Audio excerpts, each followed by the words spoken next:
This video will show you how to perform battery reset using the Smart Diagnostic system. The procedure in your vehicle will be the same as in this video. First, plug your device into the DLC, then confirm vehicle information and VIN. Select Workshop Tools. Battery Reset.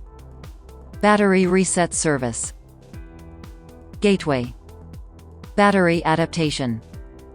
Follow the on-screen prompts and input the new battery's information.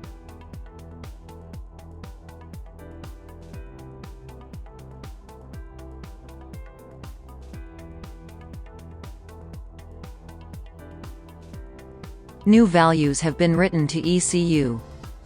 That's how to perform battery reset.